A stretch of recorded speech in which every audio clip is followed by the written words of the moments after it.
movie starts and we see a girl named Mallory who is painting a picture. Mallory is pregnant and her baby is due to arrive very soon. Just then, her sister Jessica walks in and tells her to turn on the news. She says something very strange is being reported. When Mallory turns on the TV, she learns that a mysterious illness has broken out in Russia. This illness causes people to lose complete control of their own minds, and it forces the infected person to take their own life. The reporter explains that nobody knows yet whether this is a disease or a virus. People simply see something, lose all control of themselves, and brutally end their own lives. The news goes on to say that this illness has already spread to millions of people, and it is now spreading from Russia into other countries around the world. But Mallory ignores all of this and leaves with Jessica for her pregnancy checkup at the hospital. The doctor gives her happy news, telling her that the baby is completely healthy and she will be a mother very soon. Mallory is overjoyed and starts heading back home. But as they are leaving the hospital, Mallory notices a girl who is smashing her own head violently against a glass window in front of her. Seeing this, Mallory panics and quickly gets into the car with Jessica. She tells Jessica to drive fast, saying she thinks the dangerous virus from Russia has already reached here too. Outside on the streets, people are in chaos and have started killing themselves. Jessica starts the car and speeds toward home, but things are getting worse by the second. Accidents are happening everywhere on the road. Mallory is terrified by all of it. And then, while driving, Jessica catches a glimpse of something that causes her eyes to change color completely. Jessica loses all control of herself and starts speeding up the car, deliberately steering into oncoming vehicles to crash. Mallory begs her to stop, but Jessica does not respond. It is as if someone has taken full control of her mind. Then the car slams into another vehicle and they crash. Luckily, both of them survive and manage to climb out of the wrecked car. But before Mallory can even process what just happened, she watches in absolute horror as her sister Jessica steps in front of a truck and ends her own life. Mallory is devastated by this terrible sight. But the situation gives her no time at all to go near her sister's body. She sees that complete chaos has erupted all around her. People are running and dying everywhere. Mallory joins the crowd and runs forward, but someone shoves her from behind and she falls to the ground. A woman comes over to help her, but before she can pull Mallory up, she also sees something nearby and just like Jessica, climbs into a burning car and kills herself. At this moment, a man named Tom appears. He picks Mallory up and brings her inside a nearby house. Some other people are already inside, and they are all trembling with fear after witnessing everything happening outside. Everyone in the house asks each other what on earth is going on, but no one has any answers. So they turn on the TV. The news explains that there is something outside, and anyone who sees it instantly loses their mind and turns on themselves. The reporter says that this virus has spread across the entire world. Everyone who has not yet been infected must keep all their windows and doors shut and must not go outside under any circumstances. The people in the house quickly close every single window and door, and they cover all the glass with paper so that whatever is lurking outside cannot look in at them. 3 days pass like this, but nobody still understands what is truly happening. Everyone is sitting inside, deeply disturbed and restless. Then someone knocks on the front door. A girl outside is crying and pleading with them to please open the door. Tom moves to open it for her, but a man named Douglas stops him, afraid the girl might already be infected. Mallory steps in, points a gun at Douglas and tells Tom to open the door. Tom opens it and the girl comes inside. Her name is Olympia, and she too is pregnant. When they ask her how she made it here with a blindfold on, Olympia tells them that her food had run out, so she went door to door knocking until she found someone. Hearing this, Douglas says that all of them are suffering badly from hunger too, since they have been trapped in this house for 7 days already. So they try to think of a way to get food from outside. There is a supermarket not far from the house, but reaching it without being able to see is a serious challenge. The owner of the house then points out that there are security cameras installed outside. If they use the CCTV footage to track the monster's locations, they could avoid them and sneak to the supermarket. The owner also suggests that looking at the monster on a screen probably cannot infect a person, but everyone else tells him not to try it. The owner then says that if they do not take this risk, they will all die of hunger. Hearing this, the others realize he has a point. So they tie him to a chair with rope so that even if he becomes infected, he cannot hurt himself, because anyone who sees the monster is immediately driven to kill themselves. The others leave the room and the owner begins watching the screen. After a short while, we see a gust of wind on the screen and slowly his facial expressions begin to change. His eyes shift color completely. A little while later, violent screaming comes from that room. Everyone rushes to him. But before they can reach him, the house owner slams his own head into the table in front of him and kills himself. Seeing this, everyone is horrified. And now they understand one very clear truth. It does not matter whether you see the monster in person or on a screen. Either way, it will make you destroy yourself. After that, they smash the monitor screen so that nobody can accidentally catch a glimpse of the monster. Another day passes, and they are now suffering terribly from hunger. So they come up with a new plan to reach the supermarket. Tom suggests they use GPS and drive to the store in a car. They paint over all the car windows so that nobody inside can see out and nothing outside can see in. 5 people then get into the car and drive out slowly, navigating entirely through GPS without being able to see the road ahead. What they see through their instruments is chilling. The entire city is deserted. Dead bodies are scattered all over the roads in every direction. A little further along, the car starts vibrating intensely. The sensors detect that the monsters have surrounded the car from every side, but Tom refuses to give up and keeps driving forward. Somehow, they manage to reach the store. They get out of the car wearing blindfolds and make their way inside the store. Once inside, they shut every window and door and then remove their blindfolds. The store is packed with food, water, and everything they need. Everyone is overjoyed and starts gathering as much supplies as possible. Here we also see Mallory and Tom talking to each other. Tom is a kind and decent man, and he had already saved Mallory's life once. Through their conversation, we begin to understand that they are starting to develop feelings for each other. After collecting what they need, Mallory also finds a cage with 3 birds inside, which she decides to take with her. Just then, someone knocks on the store door. The group is too afraid to open it. The person outside starts crying and begging them to please open up. They feel sorry for him but are also afraid he might be infected. So they position themselves near the door, fully prepared, ready to shoot if he shows even the slightest sign of being infected. When they open the door, the man forces his way in and says that the monsters are beautiful. You all need to see them. Hearing this, the group immediately understands that this man is infected. There is no safe way to get him back out, so a man named Charlie shoves him out forcefully and goes outside with him to protect the others. Outside, the infected man attacks Charlie brutally.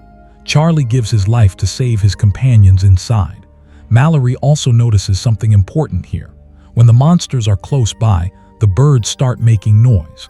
From this moment on, those birds are going to be a very important warning system for them.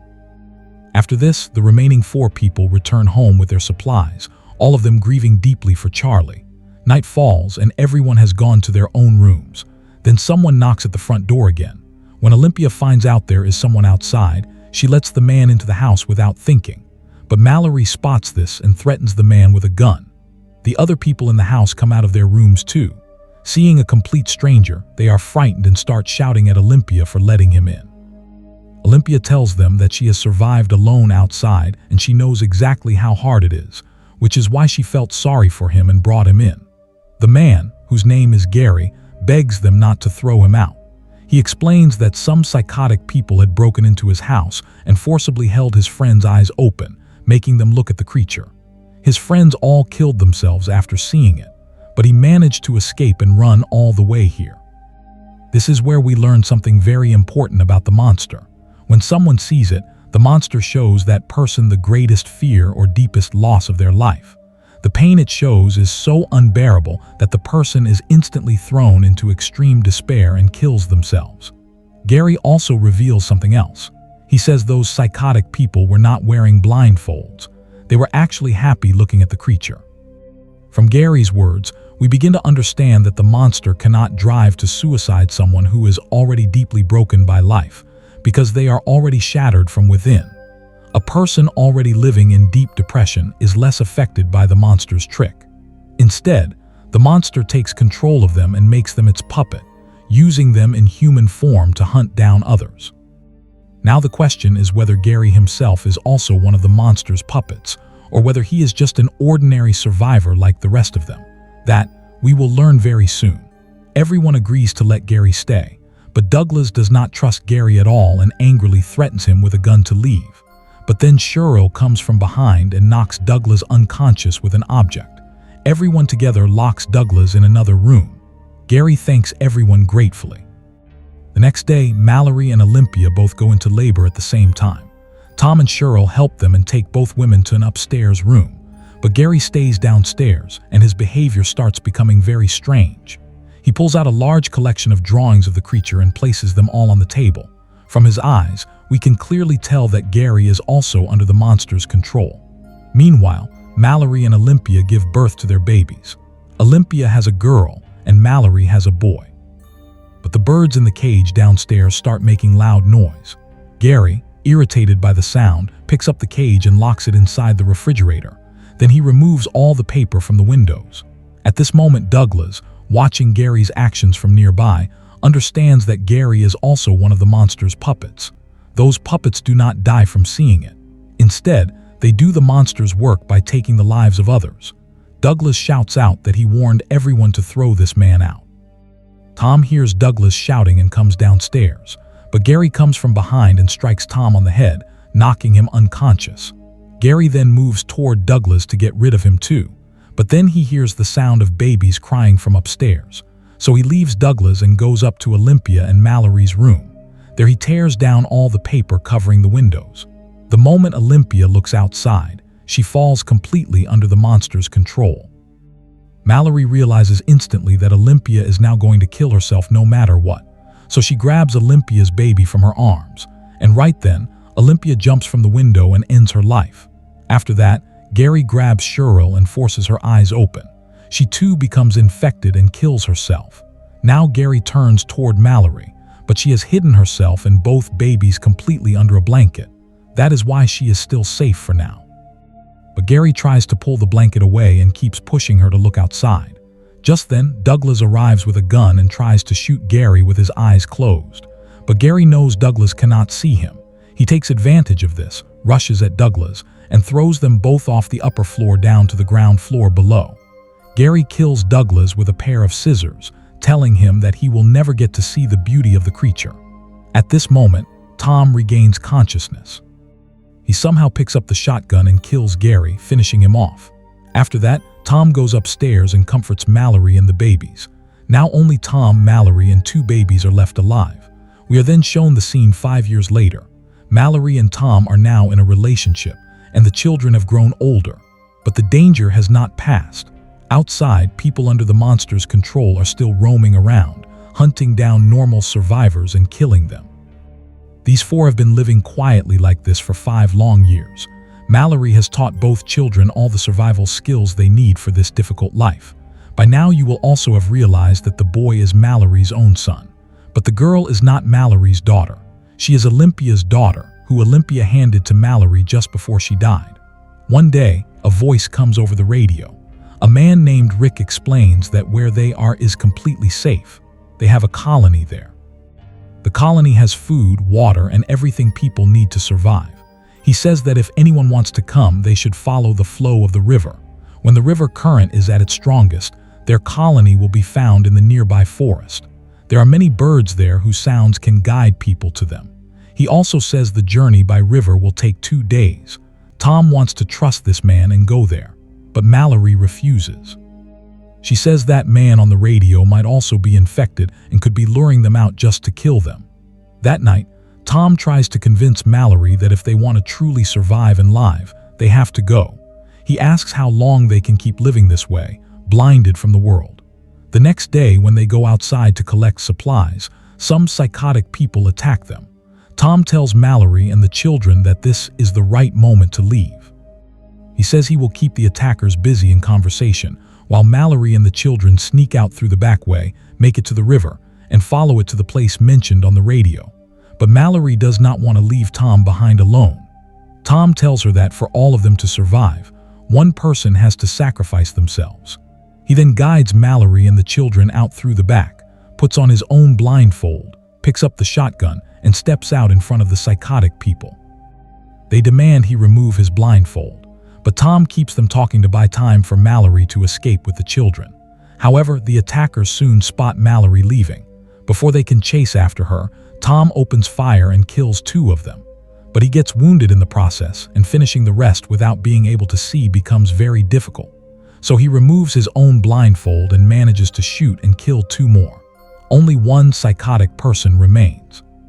Just as Tom moves to kill him, the monster itself arrives there and begins to take control of Tom. But before it can take full hold of him, Tom kills the last remaining attacker and then uses that same gun to take his own life. From a distance, Mallory hears the gunshot and understands that Tom is gone. She breaks down and cries deeply, because in this terrible world, Tom was her only support and strength. After mourning, she prepares herself to head toward the location mentioned on the radio. She tells the children that this journey is going to be very hard, but they have to go there to survive. She tells them one very important thing. No matter what happens, neither of them must take their blindfolds off, not for any reason. If they do, they will die. After saying this, Mallory ties blindfolds over her own eyes and the children's eyes, and they head toward the river.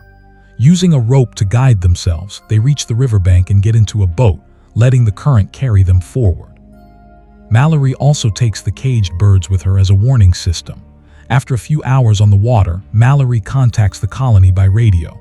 But just then, the birds in the cage start making noise. At the same moment, a terrifying voice begins calling out Mallory's name over and over. She ignores everything and keeps going. A little further along, the voice gets even closer. Then a man comes right up beside Mallory and tells her she can take off her blindfold, that she is safe here and he even has food. But Mallory covers the children with a sheet and starts firing the gun in every direction around her. The man realizes Mallory will not remove her blindfold, so he moves right up to the boat and physically attacks her, trying to force the blindfold off her eyes. Just like Gary before him, this man also tells her that the creature is beautiful and she should see it for herself. But Mallory fights back with a weapon, strikes him hard and escapes. By this point, Mallory and the children have been traveling for 24 hours and are completely exhausted. Then suddenly, the boat crashes into a truck lying in the river. Mallory's son and all their food and water fall into the water. Mallory manages to pull her son out before he drowns. But all their supplies are swept away by the river. Seeing this, Mallory is devastated, because without food and water they will starve to death. So she steers the boat to the riverbank and tells the children to stay in the boat no matter what and not to remove their blindfolds for any reason. She then ties a rope from the boat and goes into the forest to search for food. She finds a house in the middle of the trees and discovers some supplies inside. But just as she is about to head back, the monsters start chasing her, calling out to her in human voices. Mallory fires her gun and runs as fast as she can. Hearing the gunshots, Olympia's daughter ties a rope around herself and gets out of the boat trying to find Mallory, walking straight toward the monsters. But Mallory reaches her just in time, pulls her back, and scolds her firmly for leaving the boat after being told not to. After this, the 3 of them continue their journey. By now, Mallory and the children have been traveling for 42 hours straight. Mallory explains to the children that soon there will be a drop in the river and the current will become very powerful. She tells them to hold on to the boat tightly. A little further along, the current becomes dangerously fast. They grip the boat with all their strength, but the path ahead is far too dangerous. Suddenly, the boat flips over and all 3 of them are thrown into the water. They are swept along by the current. Mallory manages to hold on to her son in the water, while Olympia's daughter finds solid ground and starts calling out for Mallory. Hearing the girl's voice, Mallory finds her too. Together, they have made it through the most dangerous part of the entire journey. Their destination is now very close. They move through the forest and begin to hear the sounds of birds, exactly as they were told on the radio. They follow the sound of the birds in that direction. But then the monster arrives there too and starts chasing after them. It tries to trick them into removing their blindfolds, but Mallory tells the children not to pay any attention to the voices and to just keep moving forward. While walking, Mallory suddenly falls into a ditch and loses consciousness. The children panic and start searching for her everywhere, calling out her name. The monster takes this chance and mimics Mallory's voice, telling the children to remove their blindfolds. The frightened and confused children begin to pull their blindfolds off, thinking it is Mallory speaking. But right at the last moment, Mallory regains consciousness, screams as loudly as she can and stops them just in time. She follows their voices and finds them. After this, Mallory grabs the children and runs, following the sounds of the birds because the monster is right behind them and is doing everything it possibly can to stop them from reaching the colony. But they ignore it completely. And finally, they reach the place. Mallory urgently calls out for someone to open the door. The people inside pull them in, and the first thing they do is check everyone's eyes to confirm they are not infected. When they confirm that all three of them are completely clear, they are brought inside the colony. Mallory removes her blindfold and looks around. She sees that this is a school for the blind. Most of the people living here cannot see at all, and that is exactly why the monster cannot do anything to them. Here, Mallory meets a man named Rick. He is the very same person who gave Mallory and Tom the location of this place through the radio. Many birds are also kept here as a constant warning system against danger. Mallory opens the cage and sets her birds free to join the others. And with that, this story comes to its end. If you enjoyed this video, make sure you hit that like button right now and subscribe to our channel so you never miss any of our videos. And if you want to see the second part of this movie, drop a comment below saying part 2 and we will cover it for you. Thanks for watching, and we will see you in the next one.